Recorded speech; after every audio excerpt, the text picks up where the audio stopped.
with your only son, David. Yeah. So And we are recording. interesting. They're doing things.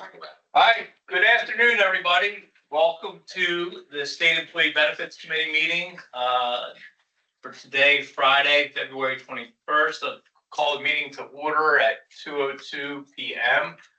I just want to welcome all the committee members that are in the room and those attending in the room and those attending virtually. Thank you for participating today. We do have a pretty packed agenda, so I will, I guess, dive into it. With regards to item number 2, introduction of committee members. Obviously, this is the first meeting with a new administration. I'm Brian Maxwell. I'm the Director of the Office of Management and Budget. Based on my role and title, I am the chair of the SCBC committee. And so I'd like to just go around the room and then online to have the members introduce themselves. So Treasurer. Colleen Davis. And I'm Jeff Tashner, the Executive Director at the State Education Association, appointed by the Senate President Pro Tem. This is actually my second stint with CBC. I'm Bill Overly. I'm the retiree representative appointed by the Speaker of the House. Julie. I can read them down. Secretary Gordon. Good afternoon. Secretary of Human Resources, Yvonne Gordon. Lieutenant Governor Evans Gay. Hi, it's Kyle Evans Gay, just Lieutenant Governor Gay, if you don't mind, and I am happy to be here. Controller General Miller. Hi, Ruth Ann Miller, Controller General. Commissioner Navarro. Hi, good afternoon. Trinidad Navarro Insurance Commissioner. Great to be here. Stephen Cosentino. Hello, I'm Stephen Cosentino. I'm the Director of Healthcare Reform. I'm representing the Secretary in the Department of Health and Social Services. Ashley Tucker. Good afternoon, Ashley Tucker, Chief Justice Designee. Paul Baumback. Hi, I'm Paul Baumback. I'm the designee from the State Troopers Association appointed by the Speaker of the House. That's it. So the only member that I believe hasn't appeared yet is Karen Peterson, who is an appointee by the President Pro Tem of the Senate as a retiree, state retiree. So having gotten that out of the way, we do have agenda item number 3, which is the approval of the December 2024 SCBC meeting minutes. There are 2 required motions. I would need one motion to approve the December 20th public session minutes. And then I would need a second motion to approve the executive session minutes from the December 20th meeting as well. Do I have a motion? It's going to be hard because I don't know who was actually here. Commissioner Navarro was present, and then Treasurer Davis. So I'll make the motion to approve. Second, I actually wasn't here, but my designee was. Wait, I was here. I didn't, I'll be honest with you, I didn't review the minutes yet. Okay. Not entirely. Do you want to postpone Yeah, can I approval just, of minutes? yeah.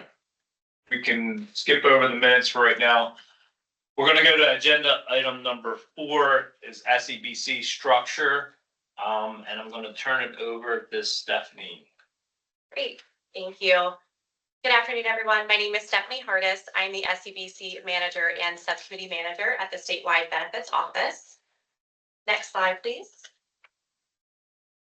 All right, so we're going to be going over the SCBC membership and structure today. For some background, the membership of the SCBC is established in Title 29 of the Delaware Code and was recently revised on January 1st of this year due to the passage of House Bill 282 in the 152nd General Assembly.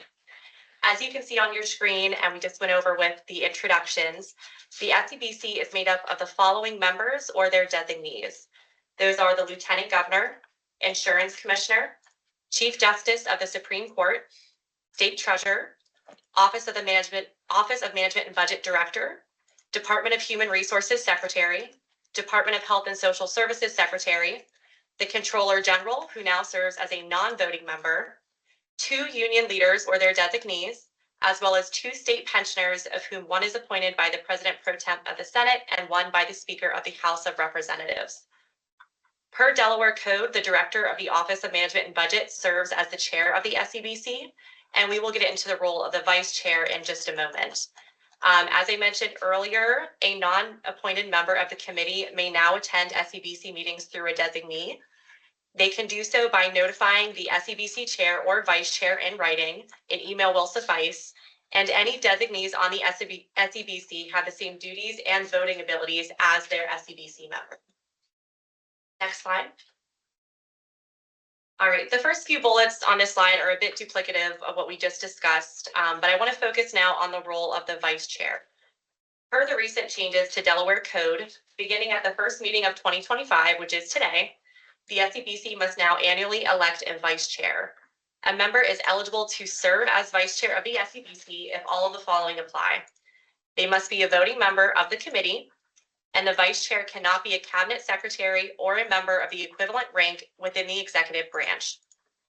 Now, the chair and vice chair play a vital role in the State Employee Benefits Committee, overseeing and leading meetings, developing content and agendas for these meetings, and ensuring that the SEBC is upholding the mission of the group health insurance plan, which is to offer state of Delaware employees, retirees, and their dependents adequate access to high-quality health care that produces good outcomes at an affordable cost, promotes healthy lifestyles, and helps them to be engaged consumers. I'll go on to SEBC responsibilities at a later agenda item, but I'll pause now. Are there any questions specific to SEBC membership? All right, if not, I think we can move on to item number 5 on the agenda, the election of the vice chair. Director Maxwell, I will hand it back over to you. Thank you. So as you just heard that given a change to with regards to legislation, the SEBC is responsible for election of a vice chair amongst its members. And so I have received interest from 2 members that have expressed interest in becoming vice chair for this upcoming year. And I was just want to throw it out there right now, if there's anybody else that is currently a member that's eligible to be vice chair, interested in being vice chair.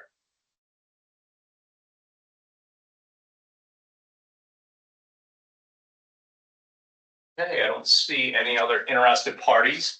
So I will designate based on alphabetical order of last name. Paul Bombach has expressed interest to be vice chair, so I'll turn it over to Paul. You have 2 minutes to tell the committee why you would like to be vice chair. Thank you very much, Mr. Chair and members of the committee.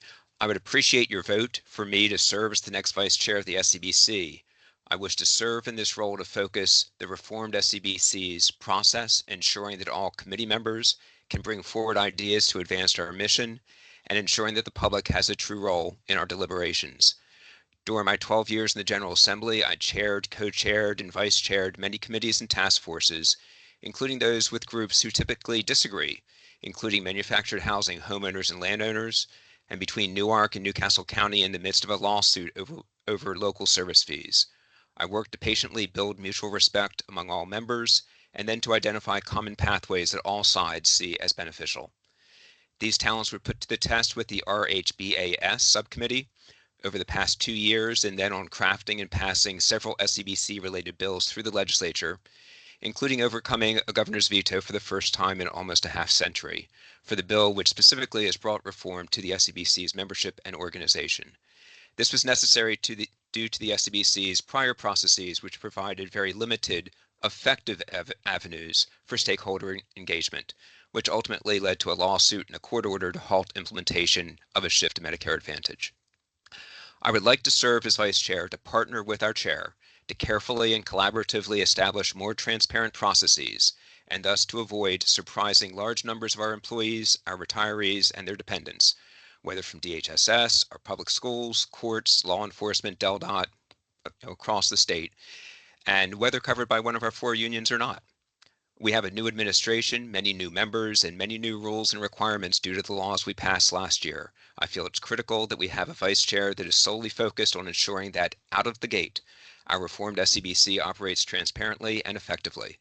Again, I would appreciate your vote. Thank you, Mr. Bombach.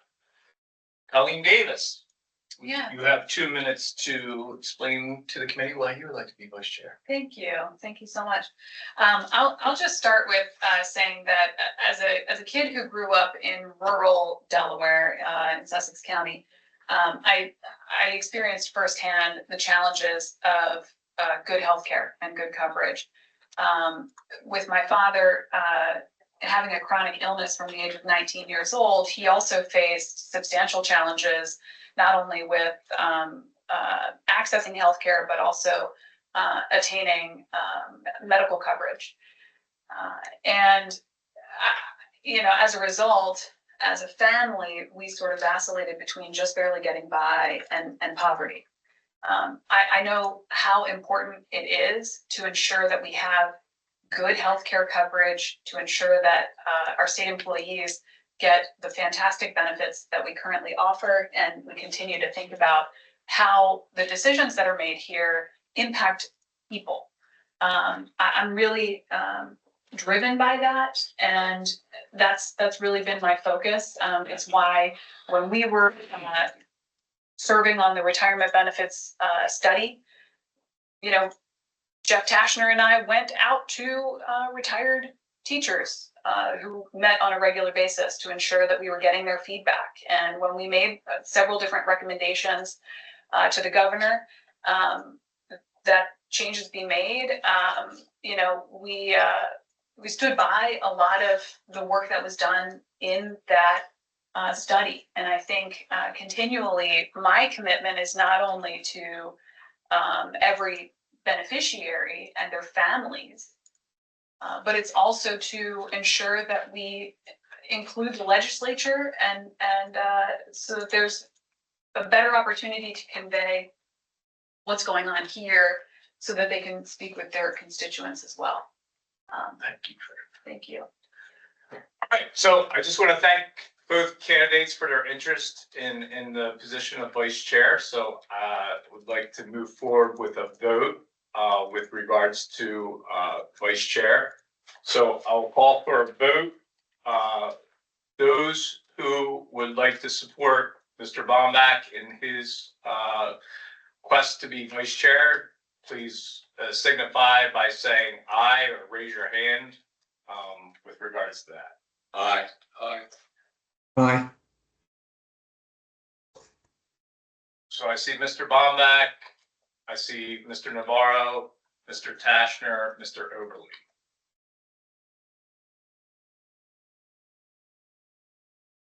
Those in favor of voting for Treasurer Davis for vice chair, please signify by raising your hand or saying aye. Aye. Aye.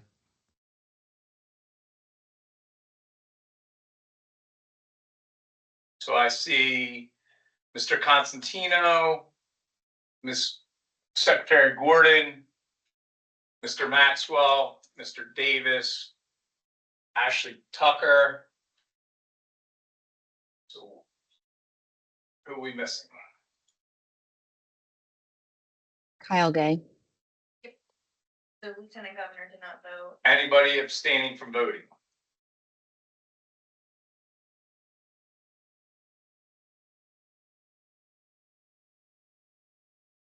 What's the vote count? It's 4-3 with the treasurer and with board.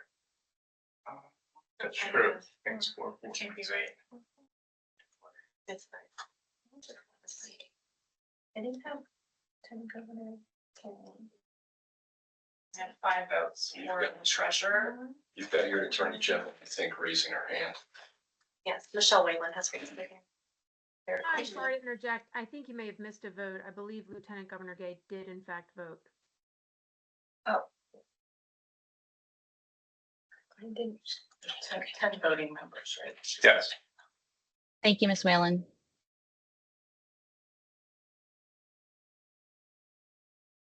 Who are we missing?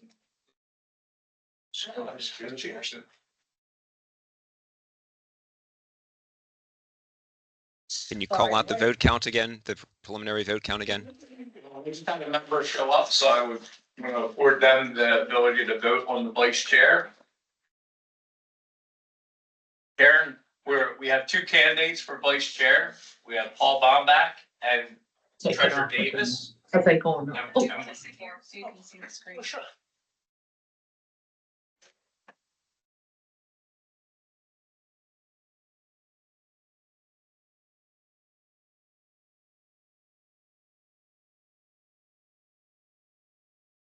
Okay, so then we'll be five. Yeah, they can vote for them. They can vote for Okay, themselves. I excluded them, that's why I got three. Yeah, so it's Hold on back. Ms. Peterson has voted for Paul Bombach. So to put it 5-5, 5-5. 5-5. Who's not voting? 6-5. Voting members. Yeah. Oh, I just want clarification from Lieutenant Governor on her vote. Good afternoon. I raised my hand in support of the treasurer. So, yes, 6-5 with the treasurer. All right, so the total vote count is 6 for Treasurer Davis, 5 for Paul Bombach. We have a vice chair. Congratulations. So we'll move on to agenda item number 6, which is SEBC responsibilities. I'll turn it over to Stephanie. Thank you, Director Maxwell. All right, good afternoon again. This is Stephanie Harness, SEBC and Subcommittee Manager. Next slide, please. So we'll be covering some of the responsibilities and roles of SEBC committee members. As mentioned earlier in the meeting, the SEBC is established in Title 29, Chapter 96 of Delaware Code and has control and management of all employee benefit coverage, including healthcare insurance for employees, retirees, participating group members and dependents, other supplemental benefits such as life insurance, accidental death and disability, FSA, pre-tax commuter and COBRA, as well as other benefit coverages such as vision, dental, prescription, and disability. I do want to note that the pension benefits and employee deferred compensation plans are not administered by the State Employee Benefits Committee or SBO. The SEBC has the responsibility of selecting all carriers or third-party administrators, sometimes referred to as TPAs, to provide coverage to state employees and retirees. This includes entering into contracts for the purposes of administration of employee benefits, as well as adopting rules and regulations for the general administration of these employee benefits. Additionally, the SEBC is also responsible for administering appeals related to non-Medicare health and prescription plan coverage, as well as short-term disability benefits. Next slide. As a part of the procurement and contracting process for employees and retiree benefits, the SEBC must now approve a request for proposals or an RFP prior to the RFP being posted. Specifically in Delaware Code, this is listed for health insurance plan benefits, but to ensure consistency across all RFPs and contracts administered by the State Employee Benefits Committee, the general practice going forward will be to have all RFPs approved by the SEBC prior to posting and solicitation by the Statewide Benefits Office. In compliance with Delaware Code, RFP drafts will be posted publicly a week in advance of all meetings alongside the agenda and will of course provide a meaningful opportunity for public comment prior to a vote. In relation to the responsibilities of SEBC leadership, the position of the chair and vice chair, as mentioned earlier, they are responsible for setting meeting agendas, incorporating priority items from committee members, as well as administrative requirements from the Statewide Benefits Office to ensure that all benefit programs and contracts are being reviewed and voted on in a proper time frame to ensure no lapse of benefit coverage. The last bullet here, we're not going to dive too deep today into the logistics, but I do need to mention the State Employee Benefits Committee must comply with the Freedom of Information Act or FOIA requests. The Statewide Benefits Office handles the administrative facets and technicalities of these requests, though committee members should familiarize themselves with the standard requirements. The full section of Delaware Code on FOIA, as well as the Code of Conduct and Conflict of Interest prohibitions, which we'll get into on the next slide, has been included with the member meeting materials and is posted to the SEBC website for committee members and the public to review. Next slide. All right, so as I just mentioned, the SEBC and subcommittee members must follow the Delaware Code of Conduct and are bound by prohibitions related to conflicts of interest. A few examples of what these policies mean and what this looks like are reflected on the screen. But again, I do want to urge committee members to review and familiarize themselves with the full provisions of the code that were included in your meeting materials and can reach out to myself with any questions or concerns on these responsibilities. Mr. Chairman? Yes. It's a quick question. Sure. I noticed that one of the provisions not mentioned is the provision on ex parte communication. Do you know if that applies to the SEBC, or could we ask the SEBC's attorney? Let's follow up to that. Yes, let's check in with our Deputy Attorney General, Michelle Whalen. Okay. Thank you. I think it's in the APA. Can you clarify the question? She's asked for clarification or question. Oh, That's our Deputy Attorney General, Michelle Whalen. hi. I was asking whether or not the SEBC is subject to the ex parte communication language of Title 29. That is, are we permitted to discuss matters coming before us for a vote outside this group? I would have to review that provision, but I mean, as it relates to the Freedom of Information Act, the committee would be prohibited from having a meeting outside the public meeting context with the applicable notice and agenda. But with respect to the APA, I'd have to review that provision to be able to confidently provide an opinion on that question. Okay, thank you. Okay, thank you, Michelle. All right, we can move to the next slide. Okay, so this slide, I know there's a lot on your screen. This details the critical items that need to be discussed or approved and voted on by the SEBC in 2025. I do want to note that this breakdown by month is not a full agenda of topics for the SEBC, but it does highlight the priority items that require focus and decision by the committee. In the immediate future, the SEBC will need to vote on any changes to health plan premium rates or any increases for the fiscal year 2026 plan year. This will need to occur at the March 21st SEBC meeting at the latest. As well as we do have quite a few RFPs that will need review and approval over the next few months for posting. So these include procurement for vision benefits, life insurance, and our pharmacy benefit manager PBM contracts. Willis Towers Watson, which is the consultant group for the State Employee Benefits Committee, will dive into these items and the RFPs a little bit more later in the meeting, as well as will provide a financial update to lead the discussion on the FY26 plan premiums. Next slide. So the last slide that I have here today is a recommendation by the Statewide Benefits Office. The Statewide Benefits Office recommends that the State Employee Benefits Committee develop a work plan to determine what items they would like to continue exploring through fiscal year 2026 and potentially allocating research and recommendation of those programs or of those interest in items to the subcommittees. Now, unfortunately, as you can see, there's a very full agenda for today. And as I mentioned, we have quite a few significant voting items in March that the SEBC needs to decide on. So today, unfortunately, we do not have time to dive into the function and role of the three subcommittees.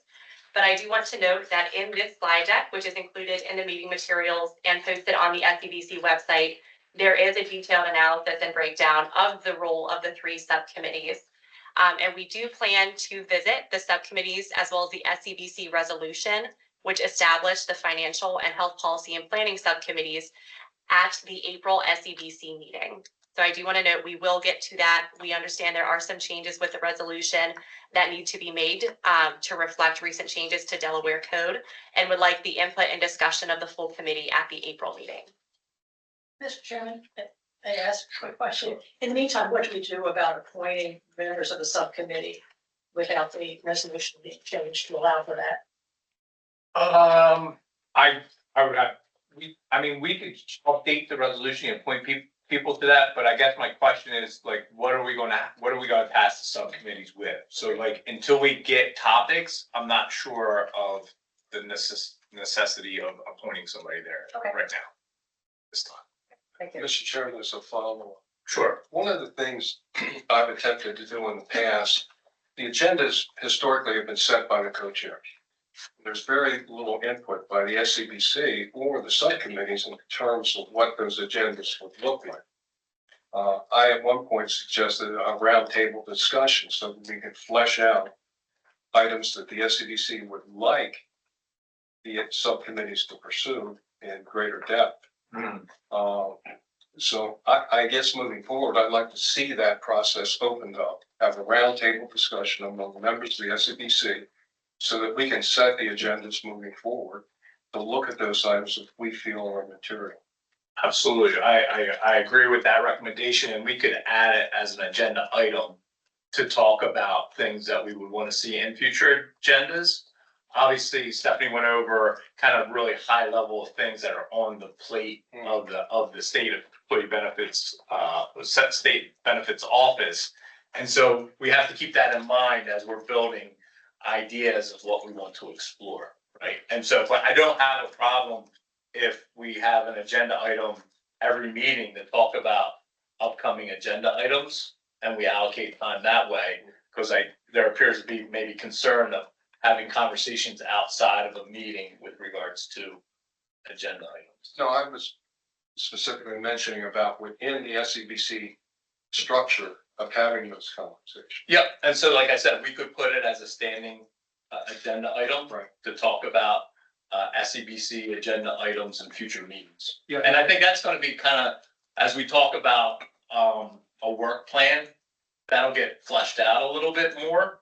I think we just need to keep in mind bandwidth, as far as how much we can tackle at one time. Historically, the scope of which we've been able to look at the subcommittee level has been very narrow. Okay. Usually a discussion about how much more money we're going to owe. And I think the discussions need to be broadened to look at cost saving mechanisms that we could pursue to control pricing moving forward and creative ideas around PBMs and RTVs. So, those are issues that, I specifically extremely interested in pursuing, and I think would be beneficial long-term for the healthcare program in general. The cost, it constitutes about 1/3 of our state's budget right now, correct? It's rough. That's a rough number, but it's a significant amount of money. Yeah. Annually, and it would seem to me that we ought to devote a considerable amount of our energy trying to control and bend that curve down. So not only do I wear a hat as chair of SCDC, I wear the hat of OMB director. Oh, I know. So, now, as you'll see in our next, I don't want to move on to it just yet, because I think this is a good conversation.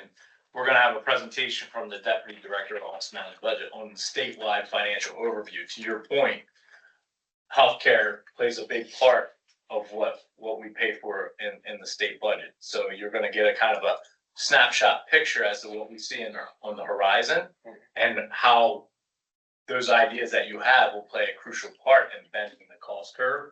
And so I'm always open to understanding those ideas and how we can best implement it. I appreciate it. Thank you. Mr. Chairman, Yes. sorry, this is Kyle Gay. I just wanted to reiterate what Mr. Oberle said. I agree, and I appreciate your receptiveness to the idea. I think in the meantime, would it be appropriate for anyone who has suggested agenda items to send them to yourself and the vice chair? Absolutely. That's not a problem. The only thing I get concerned about is other people not seeing them. So if they want to send items, I suggest we copy all members. That way it doesn't seem like the information's not getting to everybody at the same time. So I would just want that to be clear, that any information that the chair or the vice chair is receiving, everybody's aware of it. And it's not like we're trying to advance somebody else's idea. Like ex parte communication. Right. Right? That's Thank you, why Mr. I Chairman. guess I was a little more comfortable with these discussions taking place before the full committee in a public venue.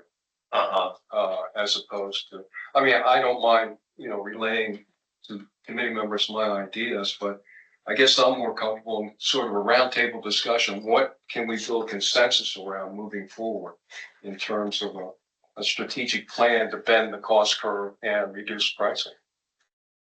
So I'm, like, I don't feel one way or another. I'm just trying to welcome any ideas. And so Lieutenant Governor, like, I'm open to people that feel comfortable sending emails as topics that they would like to be considered. I'm also open to having a standing agenda item that talks about future agendas and like that. But the only thing I'll caution the committee about is that as things, we have to stick to pretty much to a work plan once it's developed, because there's a lot of times where we can get distracted and we don't get some things done that we've set our minds out to do.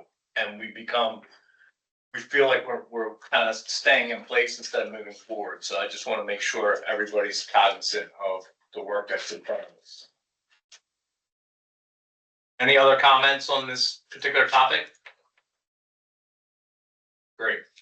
All right, so I'd like to move on to agenda item number 7. I do have the deputy director of the Office of Management Budget here present to give us a review of the statewide financial overview.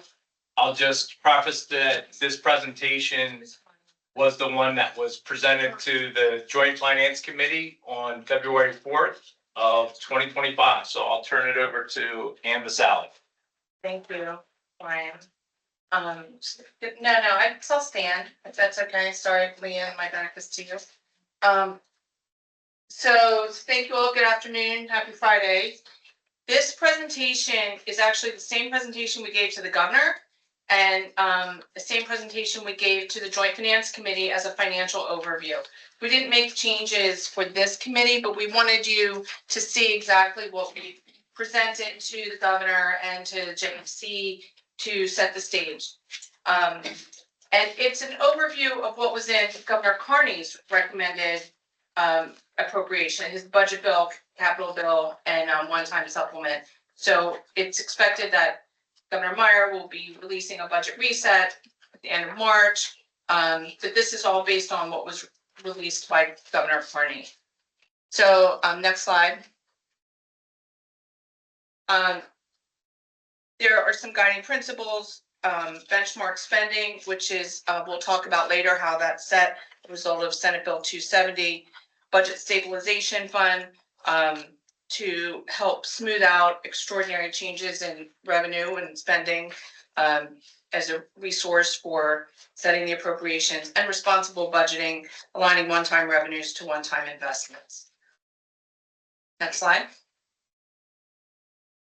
So in terms of long-term financial stability, for those of you who've been around a long time, you know that we have a rainy day fund that the state has never had to tap. And that rainy day fund remains fully funded for FY26 recommended. We only appropriate 98% of our official revenue estimate set by DFAC. It allows a cushion to remain there should there be a downturn in revenues during the course of the year. Relatively new is a 5% budget growth benchmark. It's a guideline, and we'll show you a slide later that actually gives you some information on how that's calculated. It's calculated as part of the DFAC process, and for this year, it's at 5%. There's the budget stabilization fund I just mentioned is fully funded at $469.2 million. And there's $368.3 million in cash allocated to the capital program. Next slide, please. So this slide, for those of you that have gone to DFAC, will look familiar to you. This is a balance and appropriations worksheet that DFAC produces. We added one sort of side block there just for illustration purposes. The FY25 down in the bottom left-hand corner. Those are the money bills, so it gives you the budget, the grant need, and the supplement, and the total appropriation amount. So we'll refer back to this slide and as I move forward in the presentation, because there's some key numbers on here. You can see in the center block the amount of the budget stabilization fund at 469.2, and you can see that for FY26, which is budget process that's underway from now through June 30th. We currently stand at a 98% appropriation limit of just over $7 billion. So this was based on the last DFAC meeting. DFAC will meet again March. They don't no longer meet in April, May, and June. The June meeting being the final meeting to set the limits for next year. Next slide. This is something that's included every year in the budget release supporting documents. I find it helpful, again, for some folks, whether they're members of JFC, the public, participants that we have online today, really understanding how the state, where the revenues come from and where they go.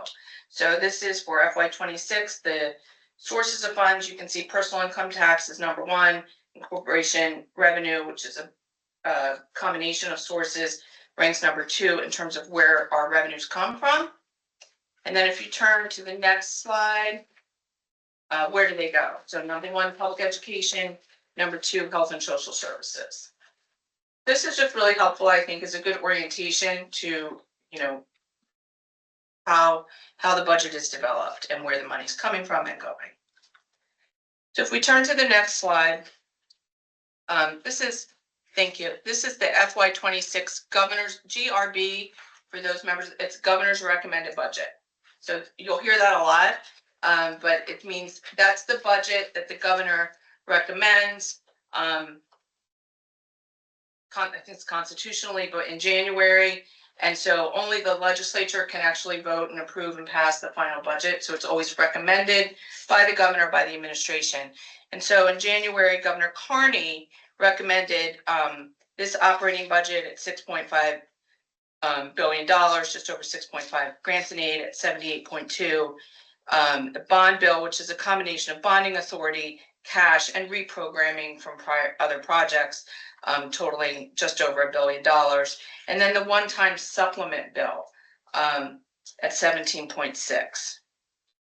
And so that at the bottom, the footnote, the asterisk, which is all the asterisk items are cash, and that number 7016 is what you saw earlier in the DFAC box. So those two numbers, that's the same.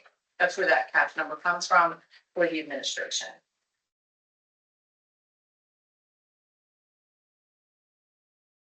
This good pace, no questions. Yeah, I just out of curiosity on a personal level, I know that the Governor Carney submitted his budget. And I assume that the Governor Meyer will have input through OMB in terms of his priorities as you go through the Joint Finance Committee process. Correct. So DFAC will meet on St. Patrick's Day, March 17th. And so there'll be potentially a change in numbers up, down, same. We'll utilize that and work through any sort of changes that have occurred since Governor Carney put his budget together, which, as you know, occurs really in November, just November hearings, December. So a lot can change during that time. It's because of a change of administration. The General Assembly grants the governor an opportunity to make changes prior to the traditional markup process. So Governor Meyer will have an opportunity to kind of reflect his priorities within a reset at the end of March, and then we'll go through a more typical markup process in May. Will that be done through submission of another budget? No, there will not be new legislation. Okay. This will be more of a presentation and changes reflected, which will be communicated to the public. And then at that point in time, we'll work with the Comptroller General's office through the markup process. Yeah. Okay, thank you. Okay, so 25 to 26. This is just next slide, please. So we just wanted to just kind of show for everyone the current year, which is FY25, compared to what's been recommended for fiscal year 2026 that was released in January. So you can see here, and we'll come back to this number, but the Budget Act has grown by 6.9%. The decrease in grants and aid, the supplement is a significant decrease, and cash to the bond bill is a decrease. So I just want to add a couple comments here, because I don't want to alarm anybody that have relationships with nonprofits. There's not a cut to grant and aid with regards to going from 98.5 million to 78.2 roughly. there were some one-times that were put in the grant and aid bill that inflated the bill up to the 98%, but this doesn't represent any like across the board reduction. There is an actual increase to reflect the passage of paramedic budgets across the different counties. And then one other thing that I'll make a note of is the supplemental act. In prior fiscal years, 1% of the prior year operating budget was going to OPEB and it was being funded in the supplemental bill. And the GRB, that 1% of the prior operating budget is reflected in the operating budget now. Gotcha. Okay? Anybody have any questions with regards to these numbers? And it essentially represents about 100 basis points of budget growth, that amount. Thank you for that clarification. That was very helpful. Okay, so next slide. So here we have the benchmark index, as I mentioned, it coincidentally, 5% sounds like just a number, but there is a calculation. We show you the slide later, how it's calculated. It's a series of demographic statistics. But at a 5%, so you can see here what the benchmark index has been compared to the bars, which are budget growth. And I'll note on this slide, you can see the second to last bar is the 6.91% for the current FY26 recommended. We're making an assumption of 5% budget growth for FY27. Only when you think about a 5% benchmark or 5% budget growth, only 3 of those years were below 5%, and one of them was 4.94%. So when you look back to FY20, we have seen some years of pretty significant budget growth relatively. Can we pause real second? I see a hand up. Paul? Yes, thank you. There's been chat comments just requesting that people who are there in person, if they can identify themselves by name before they speak, that would be helpful. Absolutely, we can do that. Moving to the next slide. I won't go into this detail, but just for your reference, this is how the budget benchmark in growth index is calculated. So it's in accordance with Senate Bill 270, and it's calculated by the Department of Finance. So these are the statistics that they use and how they arrived. If you see in that bottom box there, that's the current benchmark index of 5%. But you can see, depending on when it's calculated, those align with DFAC meetings, they can arrive at a different benchmark index. And it's not it's a guideline. The next slide, again, just is strictly operating budget growth. So this is the percentage the operating budget has grown since FY20. Average budget growth has been 6.34%. And during that same time, the benchmark index calculation where we are now is 5%. And as you can see here, we're in the middle of the FY26 process, and FY27 is a placeholder, 5%.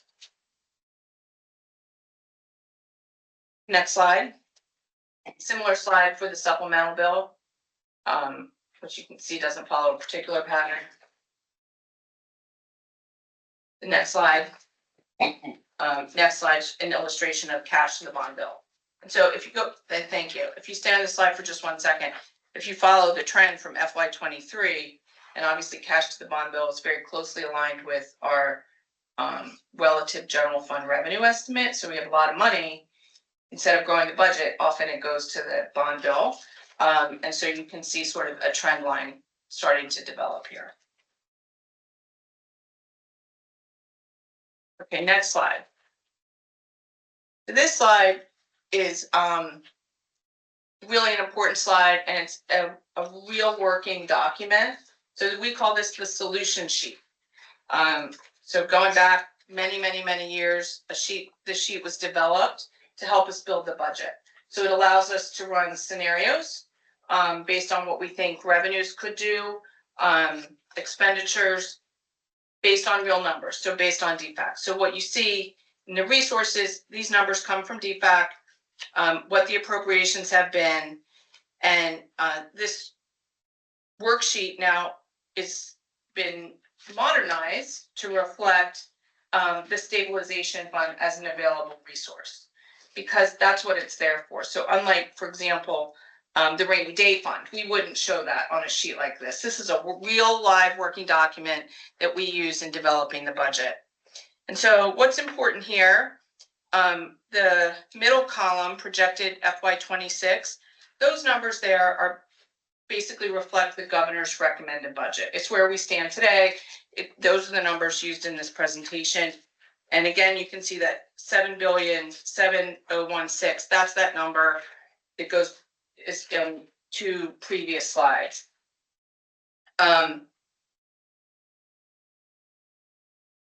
Based on those appropriations and available revenue, there's a small surplus, $253,000. So it's sort of rounding in the scheme of the budget bills. And it leaves, as we stand today, the budget stabilization fund at 469,200,000, so 469 million. You can see it stays intact. But if you continue to the bottom of that middle column, and then again, it winds up to the next column, FY27, all the way down and up to the next column, FY28.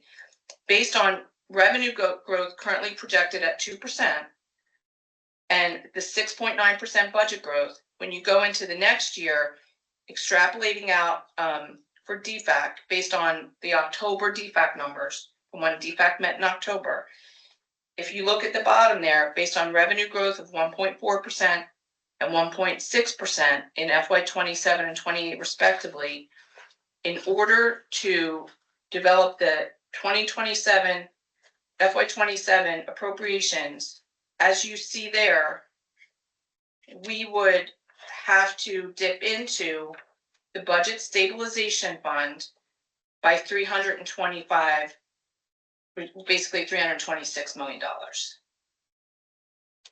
So I'm just going to pause there for a sec to make sure everyone's following me. So the second to last column is what could things look like in 27? We assume 5% budget growth, which is less than budget growth is now. It's what the benchmark is. We extrapolate out the DFAC revenue growth based on October DFAC. And then we look at the appropriation bills that you can see from above, operating budget, grant and aid, cash, 1% cash to the bond bill, additional cash to the bond bill, which represents things like minor capital improvements that shouldn't be bonded. They should be the basic things in the bond bill that should be funded with cash. And we have to dip into budget stabilization by $326 million. Carrying that forward into FY28, we exhaust the budget stabilization fund and go negative by $143.2 million. No, correction. We fully exhaust the budget stabilization. So what you saw is $469.2 million. That's completely gone. And you actually have an actual deficit of practically $408 million. So you actually can't fund your Oh, you FY. take the 140, thank you. Stop. Use the 147. So like you literally can't fund your FY27 appropriations in 28. So you would have to definitely reduce your budget. You wouldn't be able to grow it by 5%. You would actually have to reduce your budget. By the 407. So you exhausted that remaining 143.2 and you were still short 407. So again, this isn't a worst case scenario. It's based on the assumptions as you see them on the sheet, but it's the best realistic scenario with assumptions that we know today. So this is a very valuable working document for us, and I wanted to make sure that you have it as well. And Bill Oberly, and this again is for my own edification. But there are certain assumptions built into this projection. Were some of the reductions and potential loss of federal funding due to our esteemed president factored into this? No. So it could be worse. Yeah, so Brian Maxwell, just will say, as far as assumptions, these are based on DFAC numbers, right? And just so everybody's aware, the projections for revenue in 26 and 27, that is based on our December 2024 meeting. Once you get out to 2028, that's still based on an October meeting because DFAC's only tasked with a 5-year projection in October. They don't run any changes that happened in December through that 5-year So model. there's no outside factors plugged into this. There's no factors as far as what's happening at the federal level. And then the only assumption on the expenditure side is a 5% budget growth, which, as Ann mentioned, there's only been 3 years in that history that I showed you that has been under. So as I look at this, my read is this is best case scenario. Well, I don't ever want to be accused of stacking the numbers. No. I'm presenting the numbers No, based I on. appreciate it. I'm talking best case scenario, given the federal environment we find ourselves in. That is correct, and it's quite concerning because when we looked at that pie of DHSS, where it's 26% of our budget, For public ed. Medicaid, right, Yep. is over $1 billion, and that is a cost share between the federal government Right. right now at about 60-40, so 60% federal and 40% state. As those percentages change, it can have a tremendous impact on your state budget. So. Those are things that we're obviously keenly watching as things develop. Okay, good question. Thank you. So, moving on from this slide, the next couple of slides are really just sort of giving you a snapshot of what is in, Governor Carney's recommended budget. So in terms of door openers for 2026, recall we talked about 6.9% budget growth. 5.8 of it is door openers, and they're listed here on this slide. Medicaid, as Brian just talked about, being the largest of the door openers. PECC is the Public Education Compensation Commission recommendations. The 1% OPEB contribution that we mentioned, those are your top 3. And then you get into enrollment growth, unit count, and the like, all the way down the line. So this is sort of a highlight. Question? Mr. Chairman, that's Karen Peterson. And after 4 years on JFC, I still don't know what door opener means. What is a door opener? So door opener is things that you need to fund just to keep pace with the budget as passed. So for example, if a position's added to the budget and you only fund it for 6 months because you know it's going to take that long for the program to get up and running or the position to get established and hired. In year 2, you need to add another 6 months of funding for that position because you only funded it for the first startup 6 months. Now it needs to be annualized. That would be a door opener. So just to follow up on, absent any policy change, this is what it would cost you to run government In the current- the next The fiscal status year. quo, the status quo. Keep the doors open. Keep the doors open, right? Yeah, so like, for example, debt service, right? We've authorized projects, but now it's time to actually go to the market and fund them. So based on having to fund projects that we've started to spend against, we need $17 million of general fund dollars to fund those prior authorizations. Another really good example is maintenance for new courthouses and facilities. So those facilities are gonna come online during the year, and we have to put that money in. So that's kind of it's the first layer, think of it, or the first level of priority in terms of building the budget. And then Senator Peterson, if you turn, you can see the next. Don't turn the slide, can you just mention to folks what's not included here, and that would be the purview of this committee? Yes, so what is not included in here is any funding towards an increase in the premiums associated with employee healthcare.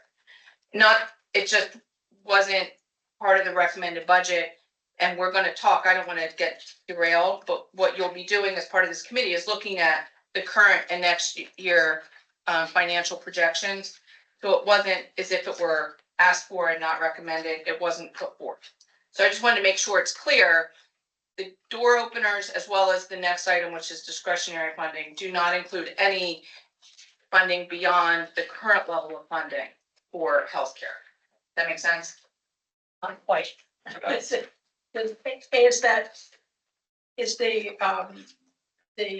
5.5% increase included in Carney's budget? For OPEB? Yeah. That is. That is in there. Yeah, I don't consider that health insurance premium cost. Okay, so the next slide, this is just a visual of the slide I just showed you for the door openers. Again, seeing that personnel is the largest percentage of all the door openers. And then the next slide is more discretionary growth. So door openers are your first layer. These are discretionary items that were recommended, including 2% salary increase. It was for general salary increase recommended for state employees, placeholders for maintenance reviews and bargaining, funding of school mental health block grant, campus operations for Delaware State University, et cetera, et cetera. So $68.7 million worth of discretionary. So again, just pointing to the 6.9% growth number, 5.8 of it were door openers. Only 1.1 of it is discretionary. And this is again, all Governor Carney's recommended budget.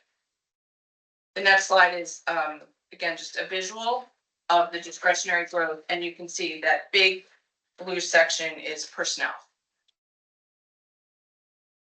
So finally, just in next slide, and wrapping up, this is the process that we're following. So Joint Finance Committee has next week is their last scheduled week of hearings, with snow day being made up at the beginning of March on Tuesday. We did have a snow day, so we'll finish Joint Finance Committee hearings. We continue to work with the governor's office on this budget reset, and also just keeping a pulse on the new cabinet. We have new things going on. What are the needs? What things weren't addressed in January, and starting to develop that budget. DFAC will meet on St. Patrick's Day in March, and we'll put together Governor Meyer's reset rollout and his talking points. Bond bill committee meetings. May is JFC markup. And then June for hopefully the passage of the money bills. And then finally, this is sort of, We're good. you know, Yeah. thank you. Thank you so much, Ann, for that presentation. We're at the halfway mark of the meeting, and we're down to agenda item number 8. And this is where we're going to talk about the financials of the actual group health insurance plan. So I'd like to turn it over to Brian at Willis Towers Watson to review the December 2024 and January 2025 fund report and financial update. Thanks, Director Maxwell. Good afternoon. Committee members, as Director Maxwell said, I'll be discussing financial results of the GHIP and the fund for both December and January. The last time we presented results was through November, so we haven't yet presented December results. Certainly, if any committee members have questions, feel free to interrupt me throughout the presentation. We have 2 slides in here specific to, let's call it December results in a vacuum and January results in a vacuum. For the month of December, the fund generated a $1.2 million deficit in total compared to budget.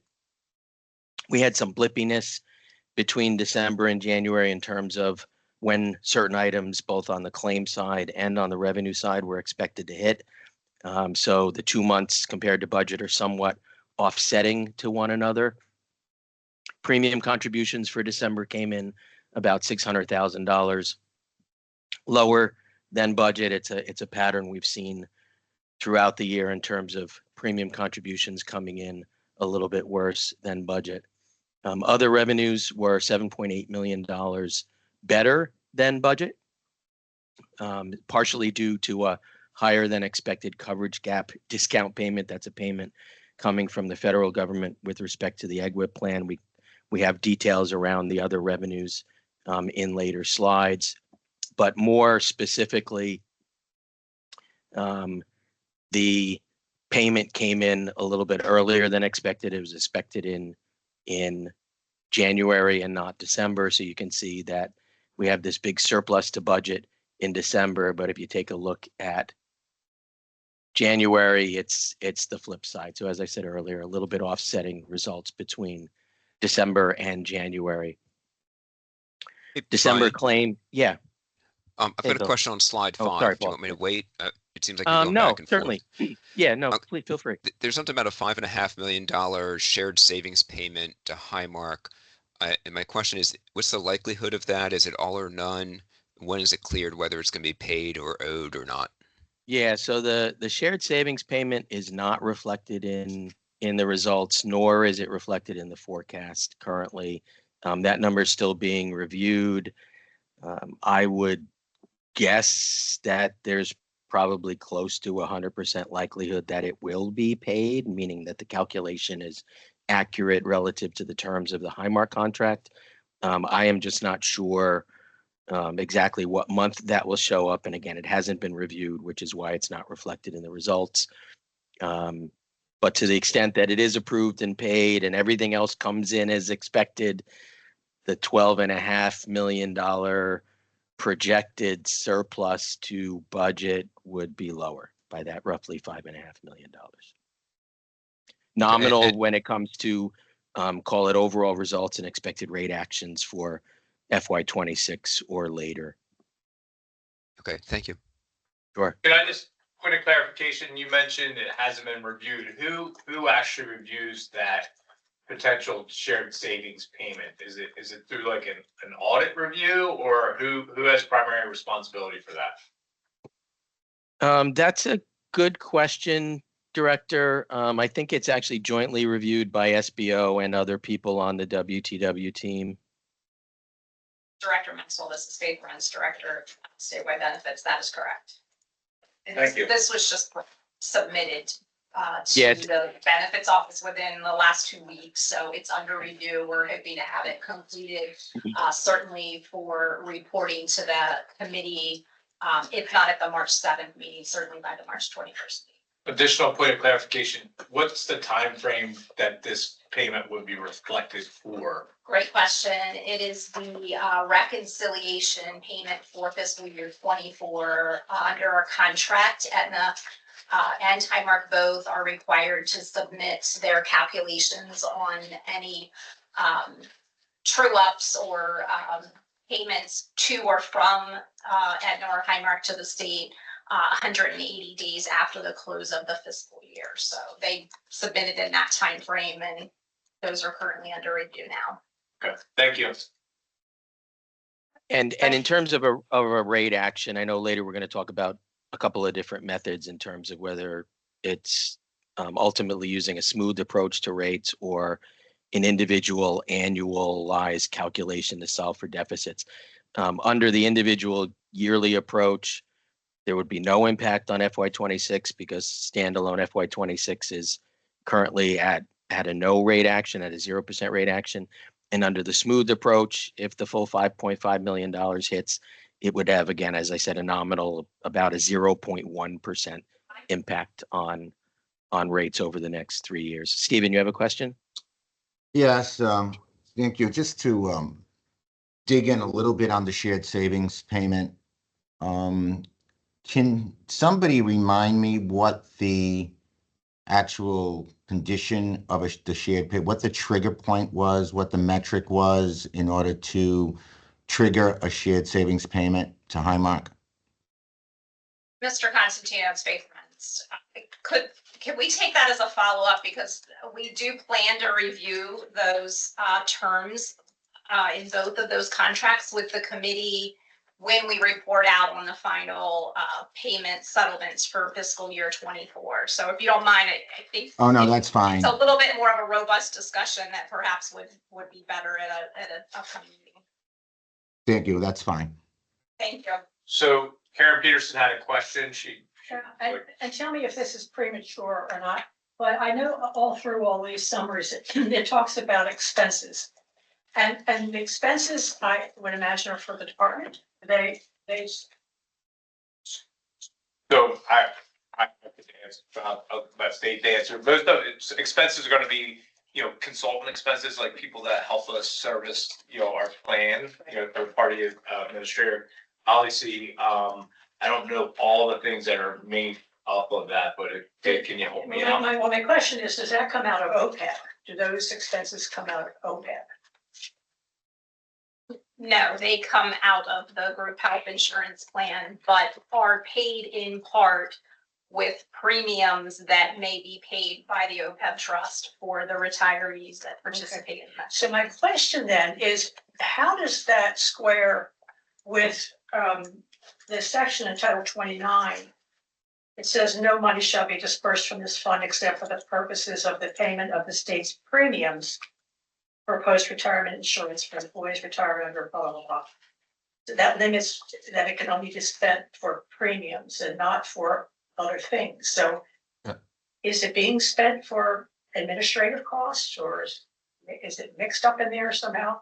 The premiums are used to pay claims and expenditures of the group health insurance plan.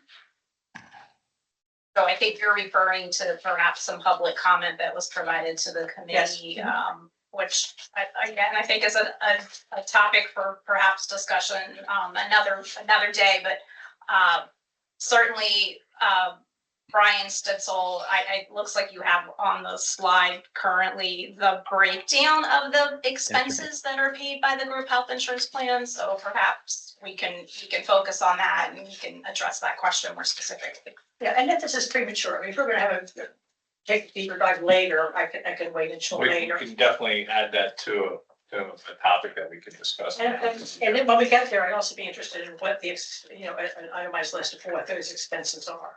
Definitely out there.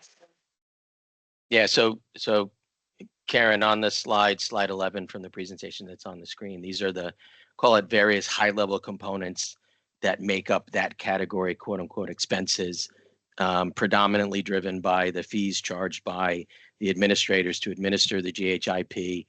But they're all expenses relative to the plan. And to your point about the premiums, as Faith pointed out, the premiums are there to cover both claim expenses and call it operating expenses of the plan. And it's only premiums that are coming out of the OPEB fund. Okay, thank you. Sure. Quickly going back to slide 4, we were on claims.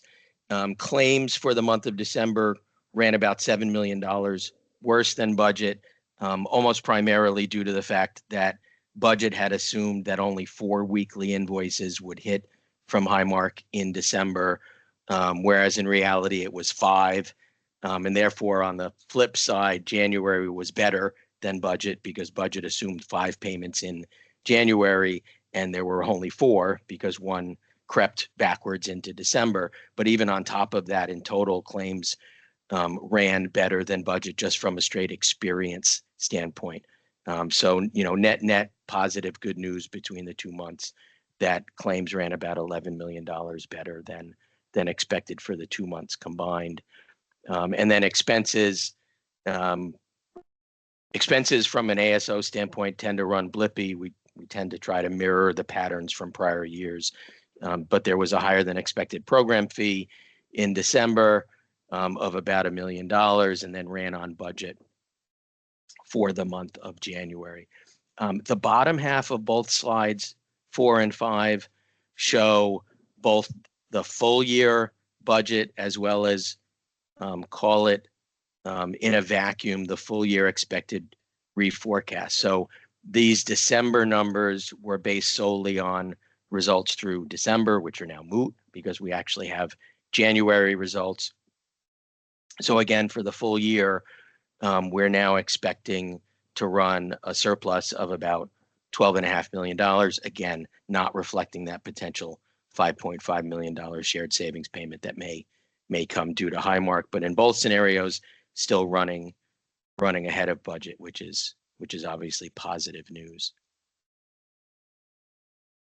Flipping this to slide 6, we basically take. I had one question. Sure. And it may be buried in here somewhere. In terms of expenses for premiums that or costs that this program has endured, are we able to break out the number of claimants versus what paying? So is it a relationship was just paying more, or are there more people? Are there more claimants? You're talking, Bill, you're talking about just in terms of how the expenses change and grow over time? Right.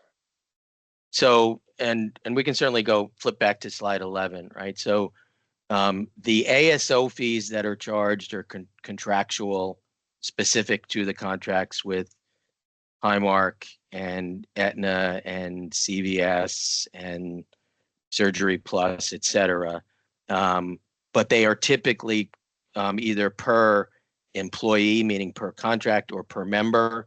So as membership in the GHIP goes up or down, those expenses will go up or down. Sometimes there tends to be an inflationary increase in ASO fees. I'm not sure whether they're baked into the contracts or not, but as you know, the GHIP membership has grown, historically grown year over year. We had historically baked in an assumption that membership would grow by about 1% per year. That hasn't been true in the last, 2 to 3 years. Last year, I think it was closer to 2%. So some of it is driven by membership, some of it's office expenses, right? I'll let Jeff follow up because I framed the question, I believe, incorrectly. So, Okay. yeah, Jeff Tashner. I think, Brian, good to see you again. And before I follow up with Bill's, I just want to comment, these executive summaries that didn't always exist, it's a new development, they're incredibly helpful. So I appreciate that change. I think Bill was actually focusing on the claims that are being paid rather than the program and ASO fees, and wanting to know if, is it, we have more utilization? Is it more cost per event? What's driving the cost, right? Yeah. So the monthly dashboards that are produced by Meredith, I mean, you recall when we've gone through those in the past, it's been a mix of utilization and unit cost, depending upon the group. Some things have flipped from year to year or flipped from category to category, meaning inpatient versus outpatient, ER versus lab, et cetera. Historically, trends are a combination of 3 things. We typically have tended to see in this country increases in utilization per member of services year over year. Obviously, we've seen somewhat significant increases recently, specifically in the state of Delaware in terms of cost per service. And then we tend to see shifts in intensity of mix, and those sort of all go into the underlying trend assumption of how, or call it why, costs have gone up. Claim expenses have gone up year over year from a per member standpoint. And if you recall, last year when we set the trend assumption going forward, we really took a more granular approach, particularly on the pharmacy trend side, in terms of how we were expecting costs to increase because of what's been happening on the specialty side, as well as what's been happening specifically on the GLP-1 utilization, more specifically for weight loss. And then if you recall, and I know it's shown on some of the earlier slides in terms of how we're assuming claim costs are increasing year over year, what was approved by the SEBC was a change to the underlying assumption for medical growth, medical expense growth, an increase from 6% to 8%. Historically, on the medical side, with the Medicaid population, we had been assuming 3%. That was increased to 5%. And then again, that much more granular, significantly increased trend assumption on the prescription drug side, more particularly in the short term. And then that's a topic that we will raise again in terms of sort of level setting, looking at historical trend experience and what we think will happen going forward later in the year. If I might follow up, and I don't want to beat this to death, Mr. Chairman. Yep. I guess I'd like a clear vision of pricing versus usage of the GHIP population. We know pricing has increased, and there was a bump in usage following COVID. Because people have gotten reluctant to take care of medical conditions during the COVID outbreak. So I'm just trying to understand the relationship between the two. Do we have Right. a problem of overuse or high use, or is it pricing? What's driving the bottom line? That's what Yeah, I'm we- looking. We can take a deeper dive into that, and my off the cuff answer would be both. Definitely we've looked at it in the past relative to benchmarks. We know that the GHIP participants tend to be higher utilizers than, call it, the norms, somewhat demographically driven, somewhat theoretically plan design driven. As we know, the four options are relatively rich or comprehensive designs, but we can take that as a takeaway for a future meeting. Commissioner, I see you have your hand up. So slide 5, I promise this will be a quicker and hopefully less complicated question. But when I look at the premium contributions on the top and the premium contributions on the bottom, and it's the variance to budget, and there's a significant shortfall there. And I see it says driven by lower non-payroll groups. And then the second half, it says lower state employee premiums. What does that mean? Does that mean that the premiums now are inadequate? Or I'm just trying to understand what that means. Yeah, so all that really means is lower compared to what was forecasted or expected when budget was sent. And the term inadequate can mean different things, right? Because while it's forecasted to be about $5.4 million lower than what was budgeted, and recall budget was basically set to make sure that premium revenue was adequate to cover expected expenses and claims at the time, net of reserves. Claim expenses and other revenues are coming in higher than forecasted. So, net, even though they came in lower, the total premium revenue is still more than adequate to cover what is now expected to be the claims and expenses of the GHIP for FY25. So I'm having a hard time understanding why it's lower than budget. So if we flip to premiums, the premium revenue streams are not simple. I'll use the word simple. Because of timing, right? So whenever we look at the financial results of the fund, which is mostly what we're looking at and talking about here, it's talking in terms of when dollar amounts physically hit the fund versus when they go into effect, right? So for example, FY25, the 27% rate action for FY25 went into effect on July 1st for active employees and pre-65 retirees, went into effect 1/1 of this year for all Medicare eligible participants. But that's not necessarily when they hit the fund. From a state employee standpoint, there's a 2-week lag, as well as there are a number of teachers who pay, call it in advance for the summer. The pensioner payments are lagged about a month. From the state share standpoint, or call it current with respect to the actual pensioner share of those payments. So what I mean by that is, for example, even though premium increases went into effect 1/1/25 for all Medicare eligible pensioners, the fund actually doesn't see that increase until the February payment, because the January amounts coming into the fund are actually from December. And then on a non-payroll group standpoint, some pay in arrears, some pay in advance, some pay current. And that's why we have these sort of brown boxes, just to show the lag of the different groups.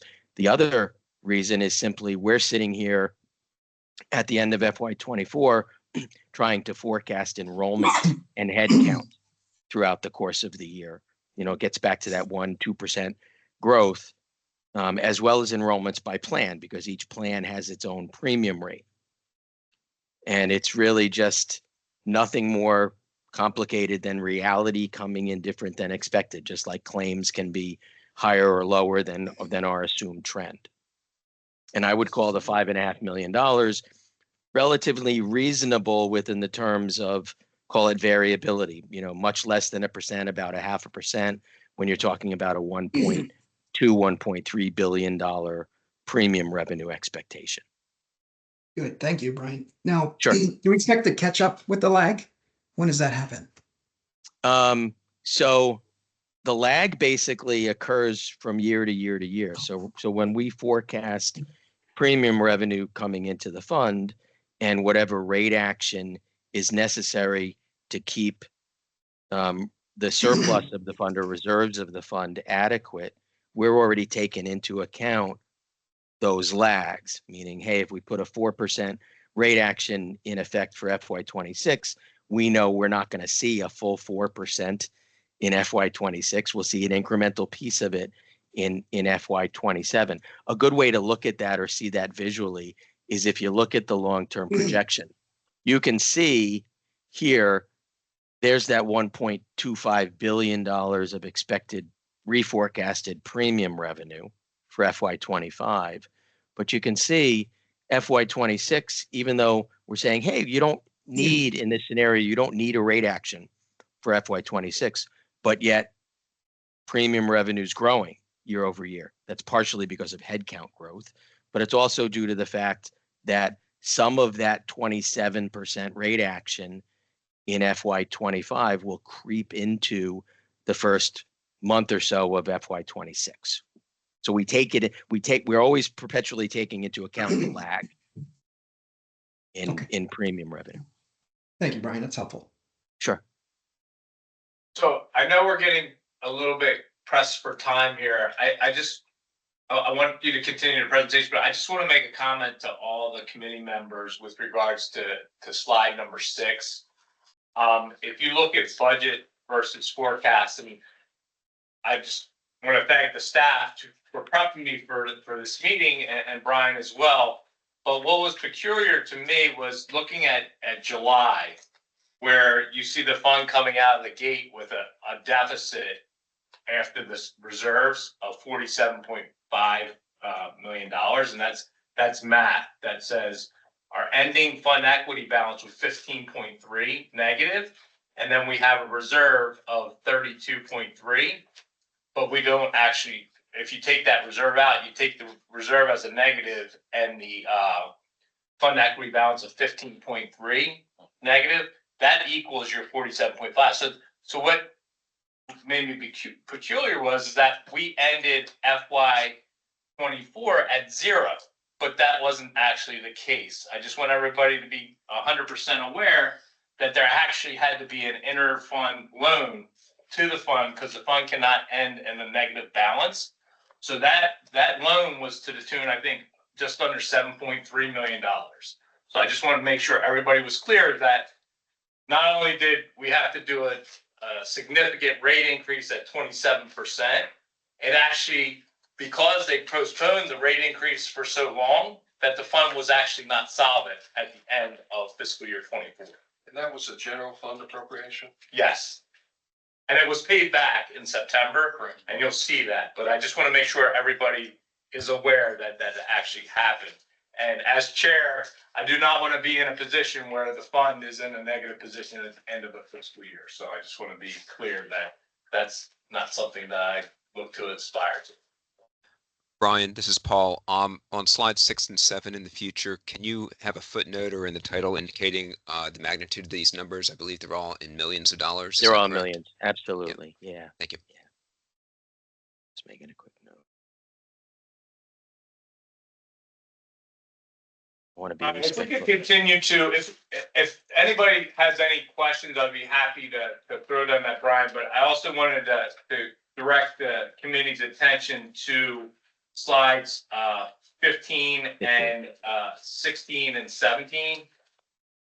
Yeah. I kind of wanted to open that up and have you go through them briefly, but also start to get the committee to think about methodology of how we will handle the fund in the future. So Brian, I'll turn it over to you on slide 15. Chairman. Yep. Before we jump ahead to 15, this is Karen Peterson. On slide number 8, other revenues. Is there any way we can get a list, a little explanation of what each of those are? Absolutely. Oh, We'll 100%. provide that as a follow-up. Great, thank you. And all the slides between 6 and 15 are, call it the, all the guts or the details behind the results that were presented on 4, 5, and 6. Relative to long-term projections and potential rate actions, we're showing results, I'll call it 4 ways with 2 overarching themes. One being that rate actions are not smoothed, meaning they're individual annual rate actions needed to produce a fund surplus after reserves of 0, meaning, hey, enough, call it cash on hand to cover both expected expenses and claims, but also have enough there to cover a reserve for potential volatility in claim experience. And in that, call it non-smooth scenario, you see individual variable rate actions projected for FY 26, 27, and 28, with FY 26 rate action required at 0, meaning no rate increases for FY 26. That's partially due to the fact that as we looked at the results earlier, actual FY 25 results have come in better than expected. And the FY 25 rate action was there to not just cover expected operating expenses, but also make up for that $7.3 million shortfall that happened in FY 24 that Director Maxwell just talked about, that was paid back in FY 25, plus an immediate buildup in reserves, because if we were negative, we had 0 reserves at the end of FY 24. So it's almost, you could liken it to the 27% was sort of an overrate action because it was doing some catch-ups, which carry forward into FY 26. So that's why FY 26 would come in at 0% and would still have significant reserves at the end of FY 26 in excess of the minimum reserves. And then quickly in FY 27 and 28, we would need rate actions to make sure that we solve for having the adequate surplus after reserves in 27 and 28. And those individual rate actions would be 4.2% in 27 and a little bit more than 13% in FY 28. And recall that while we've been over the past couple of years looking at, I'll call them the 3 cohorts, the 3 populations in the GHIP, active employee, pre-65 retirees, and Medicare retirees, the rating up until now has been done as the GHIP and the fund being a single health pool with rate actions happening in the aggregate based on the overall aggregate experience of the fund and not individual experiences of those 3 cohorts.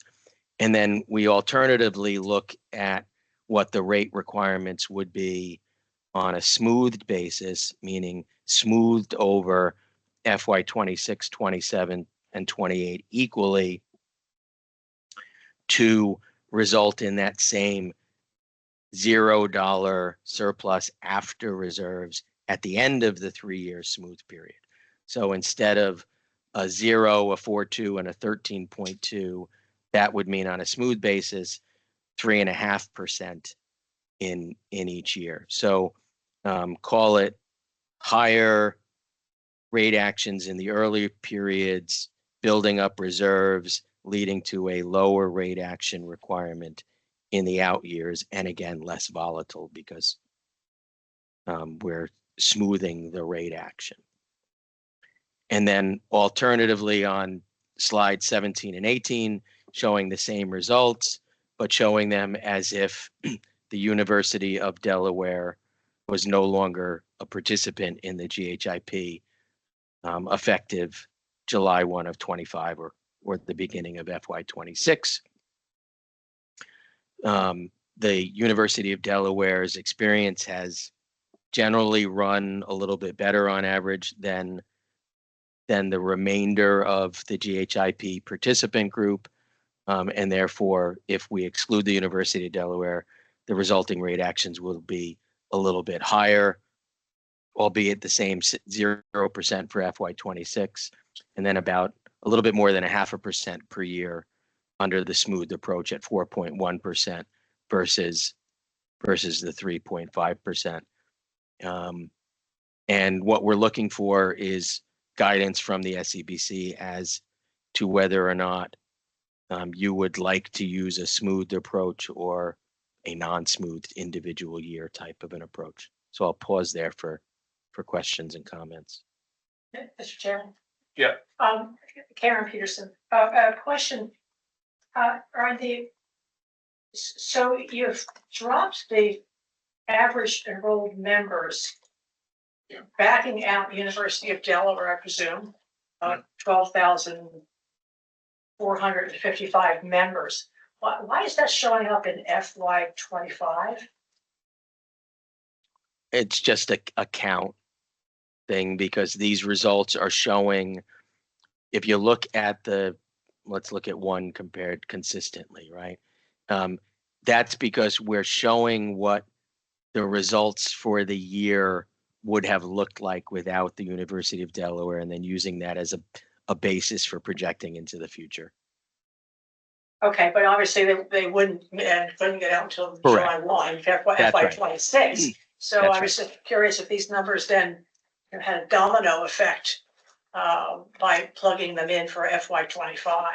No, because it's really just right, because it's just FY 26, for example. This represents the premium. Forget about member counts and historical data.